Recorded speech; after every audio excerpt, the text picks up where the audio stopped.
ইতিমধ্যে আমি প্ৰগ্ৰাম ব্লকৰ উদ্যোগত আমি ঘৰে ঘৰে BPF গাঁৱে গাঁৱে BPF ঘৰে ঘৰে BPF শ্লোগানটো লৈ আমি প্ৰত্যেকটো গাঁৱে গাঁৱে গৈ আছোঁ, প্ৰত্যেকটো ঘৰে ঘৰে গৈ আছোঁ আৰু BPFৰ আগন্তুক ভৱিষ্যতে যিখিনি BPFৰ কাৰ্যপন্থা BPFে হাতত লৈছে, যিকেইটা গেৰাণ্টি 5টা গেৰাণ্টি আছে সেইকেইটা লৈ আমি ঘৰে ঘৰে গৈ আছোঁ আৰু বিশেষকৈ তাৰ ভিতৰত এটা চবতকৈ ডাঙৰ মানে যিটো গেৰাণ্টি আছিল সেইটো হৈছে আমাৰ ভূমিৰ পাট্টা প্ৰদান কৰা। সেই গেৰাণ্টিটো লৈ আমি প্ৰত্যেকটো গাঁৱে গাঁৱে গৈ আছোঁ। তাৰ ভিতৰত মহিলা সবলীকৰণ আছে, আমাৰ যুৱ চামক মানে সবলীকৰণৰ ক্ষেত্ৰত যিখিনি আমাৰ গেৰাণ্টি আছে সেইখিনি লৈ আমি প্ৰত্যেকটো গাঁৱে গাঁৱে গৈ আছোঁ আৰু সেই কৈ আজি আমাৰ এই পাৰপুৰা গাঁওখনত আমি আমাৰ মানে মিটিং আমি কৰিলোঁ ইতিমধ্যে।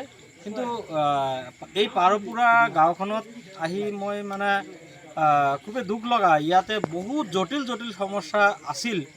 যোৱা মানে এছেম্বলি ইলেকশ্যনৰ সময়ত আমাৰ সন্মানীয় বিধায়ক ৰবিৰাম ছাৰ ডাঙৰীয়াৰ নেতৃত্বত এই অঞ্চলৰ প্ৰায় 10জনীয়া এটা গাঁওবুঢ়াৰ দলে আমাৰ ৰবিৰাম ছাৰৰ লগত বহিছিলে। সিহঁতৰ যিখিনি সমস্যা আছিল সেই সমস্যাবিলাক লৈ আলোচনা কৰিছিলে। কিছুমান সমাধান হৈছে, কিছুমান এতিয়াও সমাধান হ'বলৈ বাকী আছে। কাৰণ চবতকৈ ডাঙৰ কথা হৈছে এই পাৰপুৰা গাঁওখন আজিৰ ডেটতো ৰাণীগঞ্জ ব্লকৰ আণ্ডাৰত আজিৰ ডেটতো আছে। আমি সিহঁতৰ যিটো ডেভেলপমেণ্ট ব্লক, এই ডেভেলপমেণ্ট ব্লকটো ৰাণীগঞ্জৰ আণ্ডাৰত আছে। সিহঁতৰ যিটো VCDC লৈ যিটো সমস্যা আছে, এই VCDC লৈ আমি আগন্তুক ভৱিষ্যতে আমি কি কৰিব লাগিব, তাতকৈ ডাঙৰ এটা সমস্যা আছে সিহঁতৰ মানে যিখিনি মানে কি আছে এই গাঁৱত মানে মাটিৰ সমস্যা আছে। তো এই মাটিৰ সমস্যাখিনি আমাৰ আগন্তুক ভৱিষ্যতে আমাৰ যদি BPF চৰকাৰ আহে তো আমি 100% এই মাটিৰ সমস্যাখিনি আমি সমাধান কৰিবলৈ সক্ষম হ'ম।